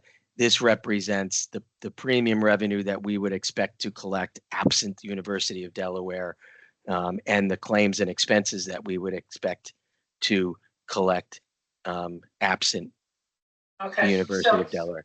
So you're showing a loss of 144.8 million in revenues when you back out the UD people. Am I reading that correctly? Well, I actually had to subtract one from the others to get the 144.8. And the claims for 25, the claims, the revenues go down, but the claims go up. I guess that's what I didn't understand about this page. You have 12,455 fewer people in the plan. Okay, so you lose revenues. And which slide are you on? I'm sorry. I'm actually jumping between 16 and 17. I had to subtract the numbers between the two pages. But the revenues go down when the UD people, if they go away. This shows a loss of about 144.8 million. Right. Now, are you looking at FY 25? Yeah, I'm looking at 25, 26. Okay. So the revenues go down. Right. But the claims go up. No, they don't. So the claims are 1306. The claims are here. So as an example, slide 16 has UD in it, $1.39 million, right? Slide 17 has UD out of it, lower, $1.27 million. Then go to 26 claims. Right. $1.54 million down to $1.4 billion. I think you need to go to 16 to, if you're going to 18 or 7. The claims for FY 25 were 1390.5. That's right. Okay, and for less than, and for FY 26, the UD out is 1406.4. Because it's a year later, claims have increased due to enrollments and trend. But on an apples to apples basis with UD, it's projected to be 1.5 billion. And without UD, it's projected to be 1.4 billion. I just couldn't figure out if you back out 12,455 people, how the claims go, how the revenues go down, but the claims go up. I guess that's what I couldn't quite figure out. They don't go, the revenues and claims go down between including or excluding University of Delaware, but the claims go up from year to year simply Sure. due to GHIP enrollment growth and trend. I guess that's just the Brian, cost of Brian, medical care going up. between 24 and 25, we go down by 1/13 when you drop 10,000 people, right? So shouldn't the claims do some kind of drop? The claims you- did drop. you- They dropped from 1.2 This to number here. 1.39? Well, so 1.2 to 1.39 is just growth in claims experience, meaning this is including University of Delaware in a vacuum, right? So the total GHIP claims went from $1.23 billion projected to be $1.39 billion, right? Then when we, and FY24 was just an historical static. If we exclude the University of Delaware, then FY25 claims would have been forecasted to be $1.27 billion, which is again less than what it otherwise is expected to be, including the University of Delaware.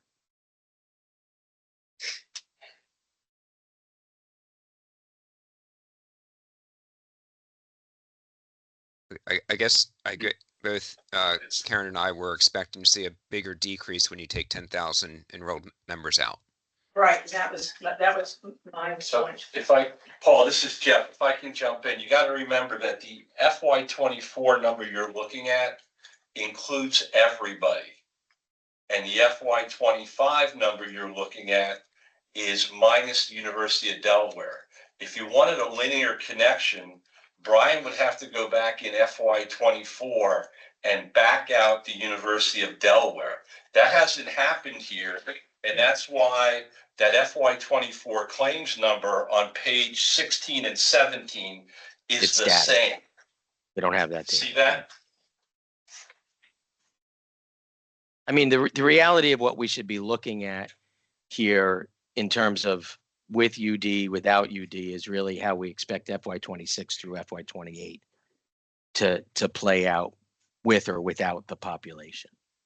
And looking at that, again, just picking on FY26, if UD is in, we expect it to be 1.54 billion. And if UD is out, we expect it to be 1.41 billion, It may also or about be $100 million helpful- lower. Sorry, I was just gonna say, it may also be helpful, I think, to look at the smoothed numbers as well, because that gives you a better sense of what the trajectory looks like if you smooth it over those 3 years as well. Well, so the claims experience in a smooth or non-smooth approach is expected to be the same. It's just what we expect claims to be. The only difference between the smooth and non-smooth is how we stage out the premium contribution rate actions to cover the claim expenses over the course of that 3-year period. But you start to see that trend come back to somewhat normal on a projection as you get to FY28. Right. I think the commissioner has a question. And then I, I'm sorry, I didn't. that's okay, I let him go. So back to smoothing, right? I think that's where we were going, Brian, right? I just wanted to provide a little perspective for the newer SEBC members. Jeff Tashner would appreciate this. Back in 2017 and 18, the GHIP had a surplus, a significant surplus, and there really was no appetite at that point to suggest rate increases were necessary because of that surplus. Well, we needed them. We needed the increases, and that's why the smoothing technique would have been successful because, as you all know, we had that large increase later on down the line. So just my opinion, I think it's prudent to consider smoothing the smoothing approach. And I'll say that historically, our assumptions over the years have been short. And so that's why, we were looking at a certain increase. It wasn't adequate. And that's why I asked earlier if the premiums are adequate, because, we need to learn from what happened in the past. And in the past, we didn't want to do the increases. No one wants to do the increases, especially when many state employees can't afford them, as well as retirees. But we either pay it now over time and smooth it, or in a few years, we'll see these 27% increases once again. So I just think we need. Thank you for that comment. I think Mr. Cashner has a. Yeah, thank you. And I want to comment on what the insurance commissioner just said, and then Brian, I have a question for you. So I am 95% there with, or maybe 90% there with the insurance commissioner. The only concern I have, and I do believe smoothing is the right way to go, I don't want it to lessen the sense of urgency that we need to have on cost conversations, right? Because sometimes smoothing can take the pressure off. Sure. And we can't allow that to take the focus off the fact that we just pay costs in Delaware that are too high. And there are a number of data points. If you go back to my Senate testimony on House Bill 350 last year, I laid them all out. Brian, the question for you is around the average enrolled members. Yeah. I know the projection on 15 shows that in FY25, we project 136, 137 in FY26. When I look at the January and December report, we're currently at 132.3, which is like 4,000 to 5,000 below the projection. And I know every member that's in the projection increases both the revenue as well as the expenditures.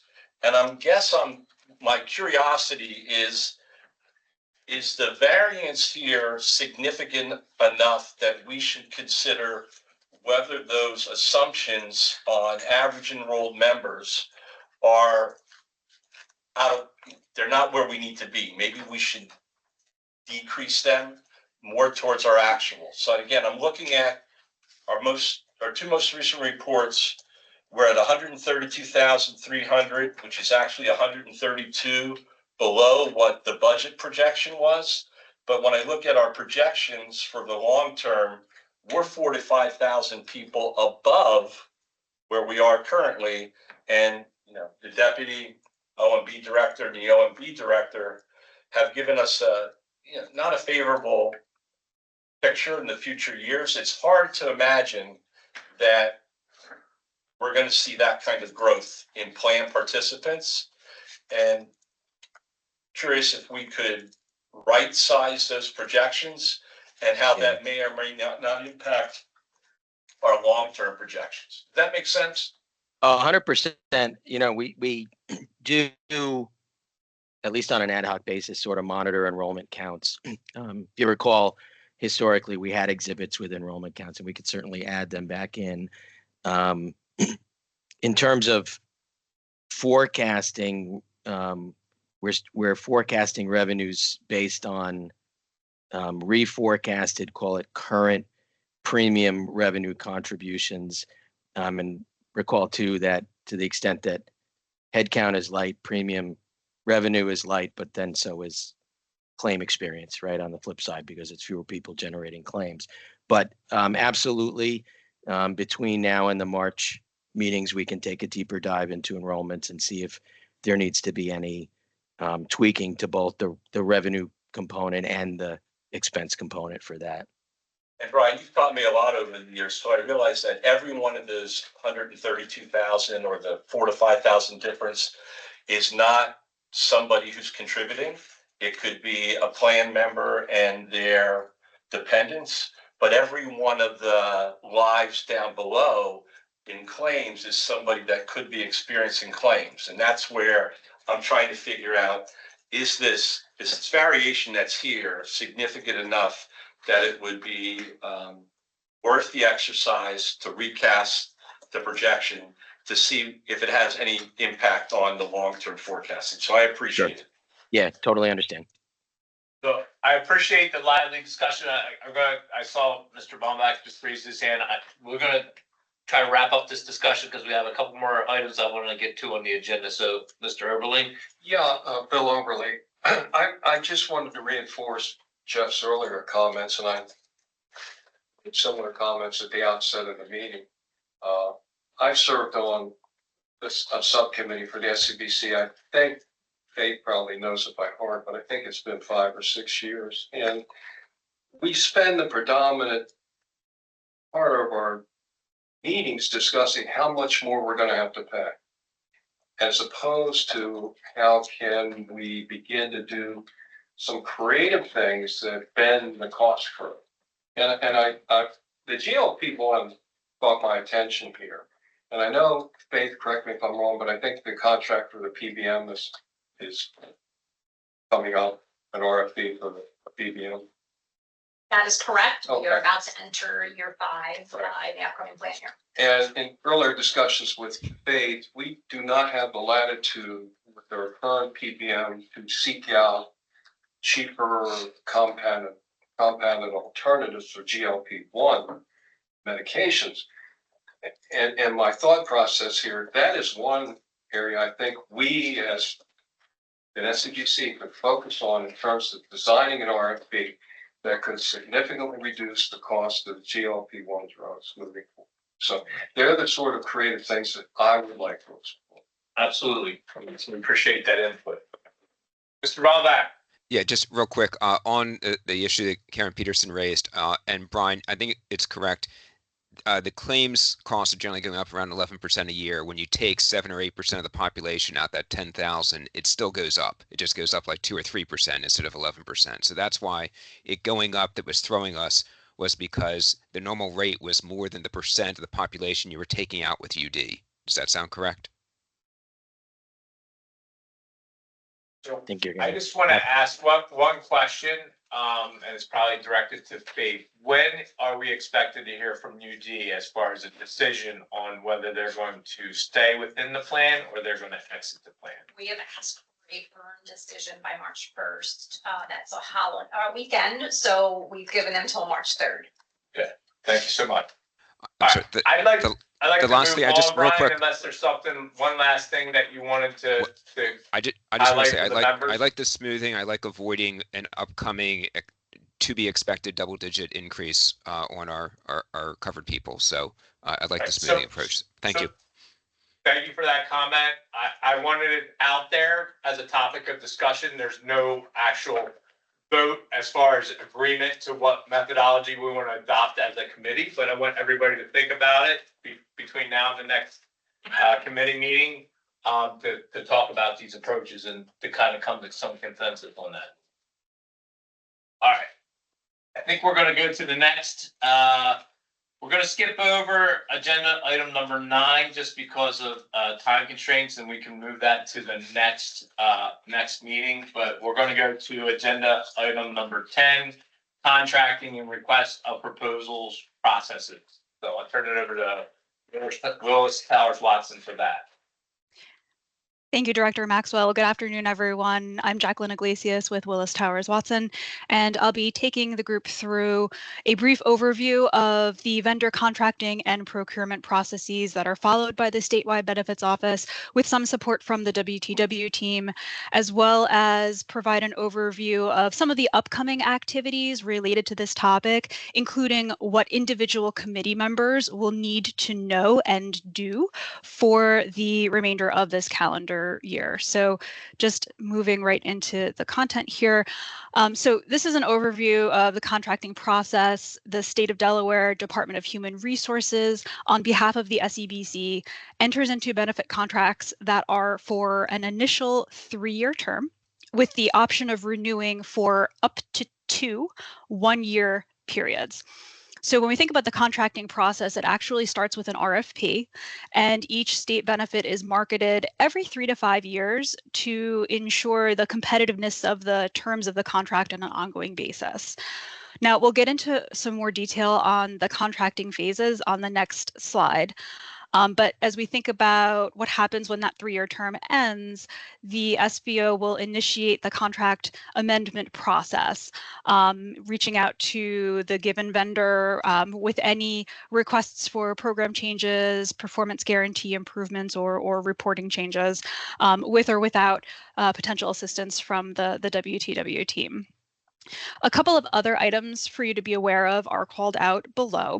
So regarding your pharmacy benefits contract with CVS, each year the state engages WTW's pharmacy experts to conduct what is called a PBM market check.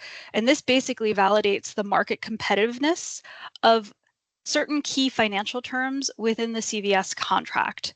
This year's market check is currently underway, and preliminary results will be shared with this committee at our next meeting in early March, which will ultimately help inform the decisions that you all will vote on related to FY26 premiums and budget.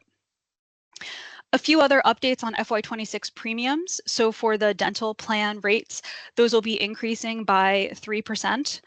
For vision and supplemental critical illness coverage, there will be no changes to premiums for next year. So said differently, they'll remain flat. And then finally, for your supplemental accident plan, those premiums will actually be decreasing slightly from the current rates this year, which came as a result of the most recent supplemental benefits RFP, which concluded at the end of the last calendar year. So moving into a high-level timeline for contracting, as I said, it starts with the RFP process, and I'm going to cover more of the detail in that piece in the next section. So I won't review the details here in the interest of time. I did want to call attention to the time frame associated with the RFP process, however, which typically tends to range from 7 to 11 months from start to finish. And there's a little bit of variability there depending on the specific benefit being procured. But generally speaking, it is a lengthy process that does take a bit of time to complete. Once the committee, the SCBC, votes on a contract award, implementation and contract negotiations begin with the winning vendor. These take about 3 to 6 months to complete, again, depending on complexity of the benefit, whether there's an actual implementation to be done, either by virtue of awarding a contract to a new vendor or implementing a new program, and the extent of the benefits changes, any which may arise from the contract award. So the goal ultimately is to have this phase wrapped up ahead of open enrollment, which is typically about 1 to 2 months ahead of the contract effective date, which for the majority of benefits is July 1st, except for the Medicare supplement medical plan and prescription drug benefits for Medicare pensioners, both of which are effective on January 1st in conjunction with traditional Medicare's plan year. Just to wrap us up on some upcoming contract renewals and negotiations, this is a summary of all of the contracts in play that are either being renewed or negotiated for a July 1, 2025 effective date. For contract renewals, we've noted which of the upcoming amendments will be for the 4th or the 5th year of the contract. I will point out for life insurance specifically, this committee had previously opted to forego an RFP for this benefit back in 2019 in favor of accepting a fairly favorable rate renewal with Securian directly. And some of the other decisions that colored the choice not to do an RFP at that time was given the slightly smaller pool of vendors that did at the time and do currently still offer the type of life insurance product that the state currently offers to eligible employees. However, based on more recent conversations with the committee in 2024, the life insurance benefit will be marketed during this upcoming calendar year, and additional conversations with the committee will be playing out next month in March about finishing and finalizing that RFP before it's released to the market. We'll talk a little bit more about the RFPs noted here in the next section, but before we move on, are there any questions or comments from committee members? Curious on the life insurance RFP, are we going out for another group, Universal Life? or are we changing the scope? That's a great question. So based on prior discussions with the committee, the intention that the committee expressed is to have the scope reflect options that the vendors can bid on that include both group universal life, which is what the state offers today, and group term life, which is, I will say, the predominant life insurance product that's offered by other employer-sponsored plans, but again, is not in place today. So vendors will have the opportunity to quote on each of those types of products if they wish to do so as part of the RFP. Okay, I just want to be sure that we're taking into account the fact that employees are paying this entirely themselves. And so if there's a true benefit, great. If there isn't, I think we've hashed this out before. We should be comparing apples to apples. I think you could easily go out and try to find a lower dollar amount, but if state employees actually would prefer to continue their current coverage, that should be taken into account. Mr. Chairman, this is Karen Peterson here. So if I understand, we're going back out right now for the 5th year of the PBM with CVS. Is that correct? Yes. Okay. My question is, why of the PBMs?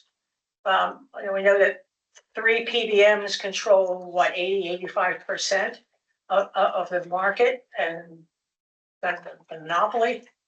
Why are we not looking at other kinds of plans that would be a lot cheaper?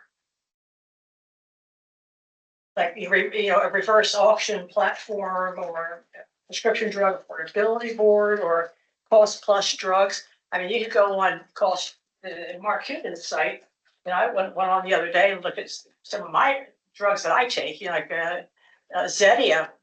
It's $115 in our plan. I can get it for $650 through the Mark Cuban drug plus cost plan. Why are we not looking at other options? Yeah, it's a great question, and one I think that does deserve some additional focused time to have a deeper discussion about the options that exist in the market, as well as implications.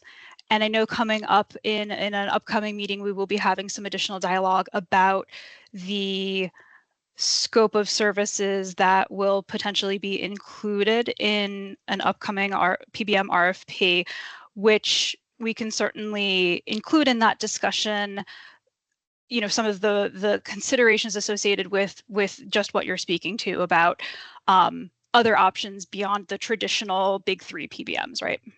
Okay, so we're kind of locked in for the next year, beginning July 1. Is that pretty much what I'm hearing? So that would give us a year maybe to talk about other options? Is that? And prepare for the RFP. Just point of clarification, it says we're gonna be in our 5th year. We don't have any more extensions with regards to that RFP, right? Or that would be the last one, is that correct?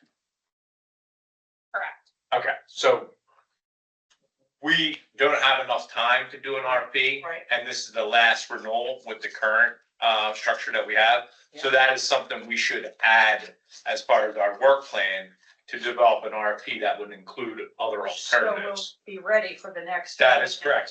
They've said an RFP process can take you from 7 to 11 Right. months. Right. So with an effective date of July 1, we have enough time to do that, Okay. that work. Well, in the meantime, as we roll this over for one last year, what do we do with issues like drugs being dropped from the formulary that the retiree is forced to buy out of pocket, which is happening? I have a couple of cases where that's happening, and just dropped off the formulary with no notice and with no drug to take its place. Do we have any control over that with the RFP?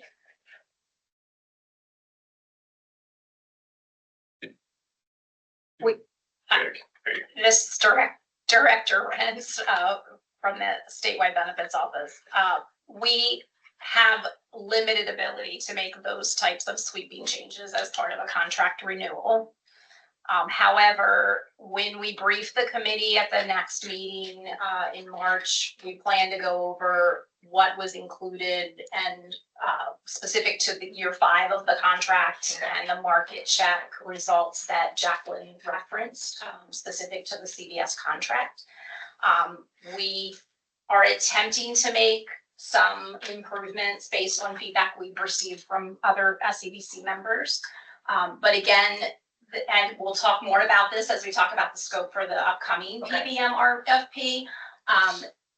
We're going to be in a much stronger position to negotiate those types of very significant changes to the future contract that would result from the upcoming RFP. Okay.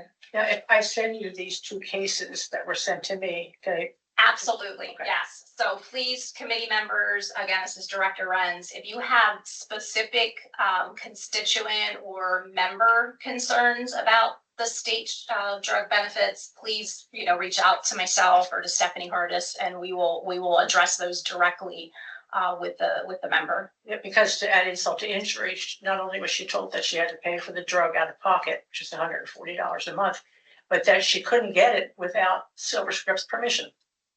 That the pharmacy couldn't even fill it, even though they weren't going to pay for it. I mean, CVS was not going to pay for it. We're happy to work and always will troubleshoot those types of situations. Okay. Yeah, and I'll just say that I've had people reach out and I've directed them to you and you've taken care of that. And I really appreciate the responsiveness that you've had, because just to that exact example, it's very concerning and really do appreciate the responsiveness. Thank you. I just really quickly would love to go to the RFP box that we have here, this nice pink box. It looks like these are the ones that are upcoming. I'd love to put some, or maybe identify what the priority is maybe, and whether or not there are extension options currently in place. What that, I see, like, for example, the life insurance, we're in the 11th year, but again, we're in the 5th year. Maybe just a little bit of a sense of what wiggle room we might have or how we're prioritizing and why. That might help to give us a sense of what really needs to rise to the top. Sure, absolutely, and I know we're really pushed on time. We have a couple of slides on that. I don't know if we want to go through those, but that may help give some context to these. Great. So I'm hearing we should just jump right into the next segment. Yes. Okay. So again, I believe Stephanie touched on this a little bit in some of her earlier discussion with the committee today, just about some of the upcoming RFPs that are either underway currently or will be in the coming months. So right now, the medical and prescription audit services RFP is in progress. This will be the first RFP for which this committee will need to designate a designee for the proposal review committee in order for that process to continue to play out. I will give a little bit more context into what that means in the next slide or two. But again, just to note that this is the first RFP that will be coming up in very short order. Bids from that RFP were due mid-February, so we are already in the process of beginning to review and analyze those responses. Upcoming, and this is listed in sequential order, so targeted for release in the springtime 2025 will be both the life insurance RFP as well as the pharmacy benefit manager RFP, followed shortly thereafter by the vision insurance and health data warehouse RFPs that are both slated for release in the summer of 2025. So by those points in time, when they are targeted for release, that means the intention would be to have had dialogue with this committee about the scope of services or the request to the vendor marketplace that will be incorporated into the RFP, as well as having had the time to review the RFP document, both the scope of services, the questionnaire, and all of the corresponding language that gets incorporated into the RFP, have the committee review it, as well as discuss it, provide feedback, and vote on the final version of those RFPs. So again, looking at spring and summer for release of those, I believe that there is some more details regarding the timeframes for each of those, but generally speaking, that's the timing that has currently been outlined by the SBO. Okay, and so again, sorry to continue to harp on this, there are no extensions on any of these, and that's why we're going to RFP? That is correct. Which I see as a great opportunity. Quite honestly. That was Bill Overly. He hasn't gotten down there. He has to say his name first. It's okay. We're gonna start throwing penalty flags. That's okay. Jacqueline, This is- it's Faith this is Renz. Paul. Go ahead, Paul. Are PRC meetings typically hybrid or only in person? I would defer to the SBO, but recently they have been on a hybrid basis, both in person and with a virtual option. Thank you. Jacqueline, it's Faith Renz. That is correct. And I just wanted to give the committee members a heads up that because of the time frame on specific to the medical and prescription audit services request for proposal, I will be reaching out to each of you next week to ask for your consideration in appointing a designee to serve on that proposal review committee, and we'll provide the timeline on the key dates and deliverables for that RFP. Mr. Overly, question, are we as SCBC members precluded from serving on the PRC? No, you are not. It was Karen Peterson. And that's for the contract for audit services, is that? That is correct. And then in the weeks to come, we have some discussion scheduled with the committee on the life insurance and the pharmacy benefit manager RFPs, and then a little bit later, the vision and data warehouse RFPs. So once we've had that discussion and the committee is grounded in their expectations on the scope of services for those RFPs, and we've moved into the drafting stage on the RFPs, at that point, we would reach back out to you and ask for your designees to serve on those proposal review committees. So not too far into the distant future, but you know, you've got a little bit more time So there. there can be different people for different. Absolutely. And we would encourage that to the extent that you have a bench of resources to pull from for designees for these committees. Certainly individuals that have experience as a user of those benefits or having worked in that space, that certainly adds value to the work of the proposal review committee. And what kind of a time commitment would be asking people? That will be outlined in the email that I sent you. We'll give you a detailed timeline and map out, but there are several large time periods that will need engagement by these individuals when we are reviewing the proposals, when we are interviewing the vendors, when we are convening to discuss recommendations on potential contracts. And who does our audits now? A company called CTI, Claims Technologies Incorporated. Okay. And this is their first year or the first? This is actually, they've actually been awarded in each of the last two RFP processes for audit services. So just real quick, how many bids did we receive that were due on February 13th? Because to follow up on Karen's question, how much time will be allocated, a lot of times it's how many people responded to the bid, right? So do we know how many we received for that first box? Yes, we've received 4 bids for that RFP. Did the incumbent submit a bid? Can you share that? Yes, we can share, and they did. Okay, thank you. Does anybody have anything else? I think you kind of covered on what the roles and responsibilities is on that last page, page 9. Like when you're thinking about who you would want to designate, it kind of talks about some of those roles and responsibilities. So take that as a takeaway. Any questions from the committee members? Seeing none, I think the next agenda item would be public comment. So we didn't get anyone pre-registered for public comment. We did get one written submission that was sent to committee members earlier this afternoon from Bob Clarkin, and I do see Stephen LePage's hand is right. Let me just share my screen real quick.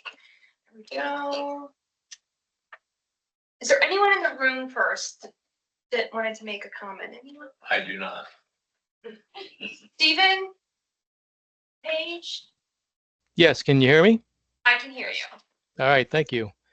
Year after year, we've watched healthcare costs climb, and the State Employee Benefits Committee has offered the same responses: higher copays, bigger coinsurance, and a premium hike.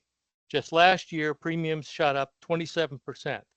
Now the University of Delaware is thinking of leaving the state's health plan altogether because they've lost faith in our ability to effectively manage this crisis. We must do more than repeat the same old strategies. First, we need to pinpoint what's driving the costs. If utilization is rising, let's dig into the reasons. Are chronic conditions going untreated, or is preventive care falling short? Let's address those root causes so we can stabilize utilization. If utilization stays flat, but costs keep spiking, it's time to examine pricing itself. Medical services, prescription drugs, and insurance rates all demand greater transparency. This committee has the power to make real change. We can push for legislation that requires hospitals, providers, and pharmaceutical companies to be upfront about their pricing. We can also review the certificate of public review process to encourage more competition, which often helps bring costs down. And importantly, we can choose our insurance carriers and consider moving from a traditional pharmacy benefit manager model to a more transparent one. By tackling the underlying factors behind rising healthcare costs, instead of relying on quick fixes like premium increases, we can restore trust in our system and build a sustainable, affordable healthcare future for everyone. Now is the time for action that goes beyond the status quo. Thank you very much. Thank you. All right, next I have Bob Clarkin. Can you hear me? I can hear you. Yeah, hi. Thank you. I'm the wise guy who sent in a 17-page written comments, and part of it was alluded to by Karen Peterson earlier. And obviously, I'd love to be able to, but I don't have time in 3 minutes to go over that whole document. But I would hope that committee members, I know you're all busy, but if you have a chance, would read it.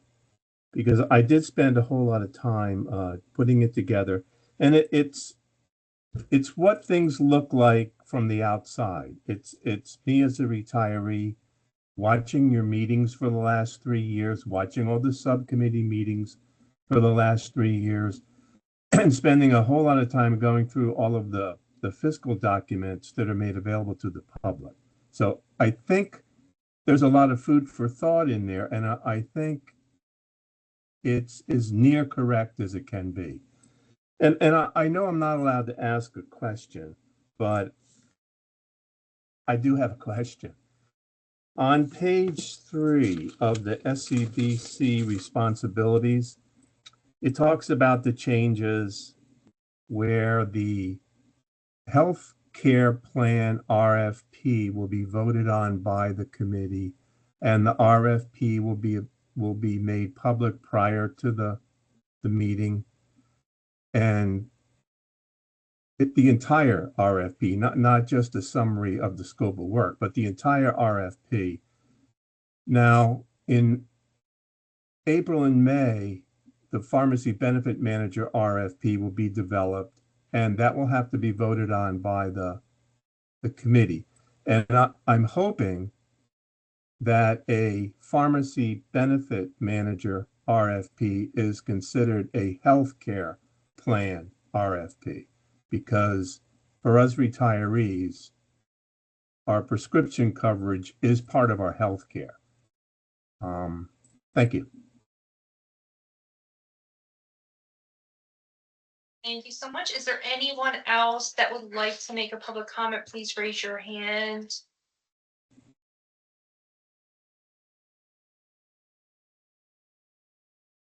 Don't see any other hands raised. All right, committee members, I'd like to go back to agenda item number 3, which would be the approval of the December 20th public session minutes. I believe the last time we brought up this agenda item, we had a motion by Commissioner Navarro.